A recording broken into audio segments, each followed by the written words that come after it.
Hi, this is David on a tutorial talking today about what settings to use when you're using the Panopto recorder here at University of Edinburgh Business School. So what I've done so far is I've just gone into the start menu and opened the Panopto recorder. Because I use it quite often, it's just sitting here. If you've not used it before, click all programs, scroll down to P and you'll find it. There you go, Panopto recorder. Okay. Once you get to Panopto recorder, important things to note: the server address should be ed.hosted.panopto.com. If this isn't right, you won't be able to log in because this is our server name. Your username is your UUN. For me, that's deepament. And the password, well, you should have had an email with a temporary password and you should have changed that. If you have lost that, you can email us at capture@business-school.ed.ac.uk and we can get that reset for you. If you notice at the top, it actually gives you an option to log in with Blackboard. We can't currently do this at the moment, but hopefully by the end of the trial we will be looking at having you log in through Blackboard using your e-credentials so that everything's integrated. So that's me logged in now. Okay, and here we have the login window, the recording window. If you have a wee look at the top left, you have got 3 tabs: create new recording, recording status, and settings. I'm going to look at settings later. Recording status, you don't really need to know much about at all. And I'm going to talk about the create recording tab. If you notice over on the right here, it's got your login name and just saying that you're logged in. And here you can log out. So important things to have organised before you start recording. Firstly, the folder that you're going to record into. Now, at the moment, you'll only have your default default folder, which is your UUN name. As you can see, mine's obviously deepament, because that's my UUN. What we will have in the next few weeks is a folder for every course you are taking in the first semester. So what's important is that you record the video into that specific folder so you can release it to that module of students. So what you would do is to change folders, you just click this arrow up here. As you can see, I'm clicking that and we're into record a session. And here we go. I can only add a session to my deepament folder, but if you had a module folder, you just click add new session. Okay, and it will have changed the folder name to whatever module you've picked. Okay, record a new session. What are you going to call it? Call it something sensible. For example, the module name and which week of the lecture you're recording. Now, Panopto is quite good once you've used a PC once, and it tries to remember, excuse me, it tries to remember the settings that you've had beforehand. Here I've got PowerPoint and primary screen. You might not want to capture primary screen if you're not showing anything apart from PowerPoint, so you can either just close it with the cross here, or here in the secondary capture sources, you can just untick capture primary screen. Obviously, if you were demonstrating a software on the screen, you would leave that ticked, and you could actually, there you go, leave that ticked just now, and you can actually untick the capture the PowerPoint, because you don't have to capture the PowerPoint. Other thing you can do, secondary capture sources, you can add another video source. I don't have anything else plugged in at the moment, but if you clicked add a source in the lecture theatres, you should be able to add the document camera should be under Wolf Vision. So that's how to add secondary sources. More importantly than that are the primary sources. You cannot record using this recorder if you do not have a primary audio source at the minimum. Okay, you don't need a video source, but you definitely need a primary audio source. So for the video at the moment it says none, and when I click in the box I can't change that because I don't have any capture device plugged into this PC at the moment.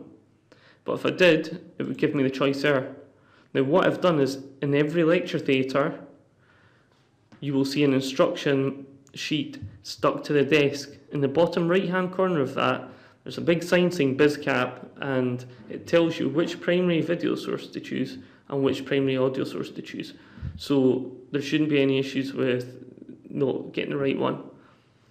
Okay, and obviously the easiest way to see if you've got the right one is once you select that video, you'll get a picture. When the video picture's up here, the audio bar will be coming down the side, but as you can see here, same with the audio, click this and you can pick your audio source.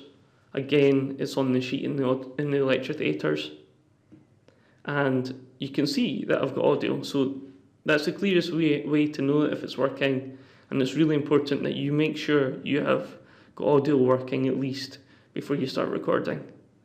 Now I want everybody to put the quality onto high, click high, and then click apply. I'll just take a wee second. Oh, a couple of things to note. I've noticed that sometimes when you first start it up, it can sometimes maybe take like 20 seconds or so just to find the video source. It does a wee spinning icon like it's crashed and says not responding. Don't worry, it should take 20 seconds or so, and then it'll be okay once the video source comes up. Okay, I'll quickly talk through this. I wasn't going to talk too much about recorder settings, more about just what you needed to start recording. Down the bottom here, you can choose different resolutions and bit rates. If you increase the bit rate, the quality of the image should be better, and the frame rate you can boost up as well. Now the frame rate is probably not going to be that important, especially for PowerPoint, unless you have a very quick moving image like a video clip.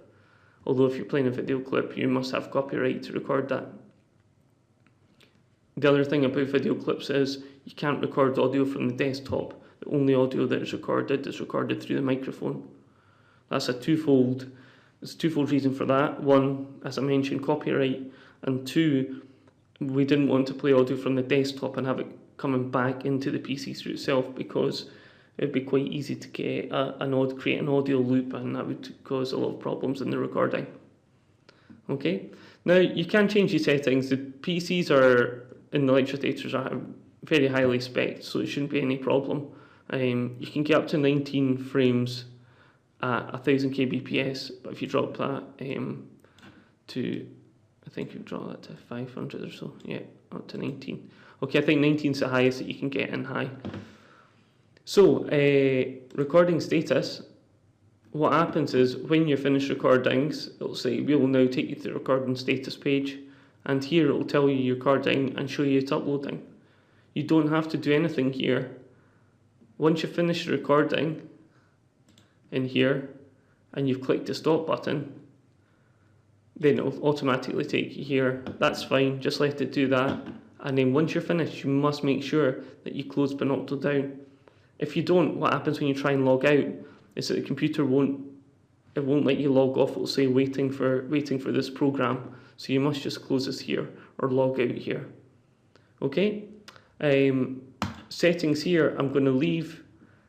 I'm going to go through the two tabs, the basic tabs and advanced settings, and leave them up on the screen so you can see what should be ticked. Okay, so recording directory should be C caps rec, and all these should be ticked here.